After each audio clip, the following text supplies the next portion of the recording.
బులెటిన్లో మరో breaking news చూస్తున్నాం. హైదరాబాద్ లో రాబోయే రోజుల్లో ఉష్ణోగ్రతలు పడిపోయే అవకాశం ఉందని వాతావరణ కేంద్రం తెలిపింది. పలు చోట్ల కనిష్ట ఉష్ణోగ్రతలు 10 డిగ్రీలకు పడిపోయే సూచనలు ఉన్నాయని పేర్కొంది. ఆకాశం నిర్మలంగా ఉంటుందని చెప్పింది. డిసెంబర్ 19 వరకు తెలంగాణతో పాటు ఏపీలోనూ వర్షాలు కురిసే అవకాశం లేదని భారత వాతావరణ శాఖ పేర్కొంది. వారం రోజుల పాటు తుఫాన్లు ఏర్పడే పరిస్థితులు లేవని తెలిపింది.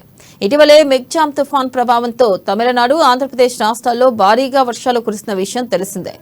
ఇక మళ్లీ తుఫాన్ వచ్చే అవకాశాలు లేవని తుఫాన్ హెచ్చరికల విభాగం పేర్కొంది. ప్రస్తుతం మాల్దీవుల వద్ద ఉపరితల ఆవర్తనం ఉందని, దాంతో తెలుగు రాష్ట్రాలపై ఎలాంటి ప్రభావం ఉండదని తెలిపింది.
హైదరాబాద్ లో రాబోయే రోజుల్లో ఉష్ణోగ్రతలు పడిపోయే అవకాశం ఉందని వాతావరణ కేంద్రం తెలిపింది.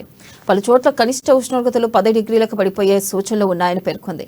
ఆకాశం నిర్మలంగా ఉంటుందని చెప్పింది. డిసెంబర్ 19 వరకు తెలంగాణతో పాటు ఏపీలోనూ వర్షాలు కురిసే అవకాశం లేదని భారత వాతావరణ శాఖ పేర్కొంది. వారం రోజుల పాటు తుఫాన్లు ఏర్పడే పరిస్థితులు లేవని తెలిపింది. ఇటీవలే మెగ్జామ్ తుఫాన్ ప్రభావంతో తమిళనాడు, ఆంధ్రప్రదేశ్ రాష్ట్రాల్లో భారీ వర్షాలు కురిసిన విషయం తెలిసిందే. మళ్లీ తుఫాన్ వచ్చే అవకాశాలు లేవని తుఫాన్ హెచ్చరికల విభాగం పేర్కొంది. ఇక ప్రస్తుతం మాల్దీవుల వద్ద ఉపరితల ఆవర్తనం ఉందని, దాంతో తెలుగు రాష్ట్రాలపై ఎలాంటి ప్రభావం ఉండదని తెలిపింది.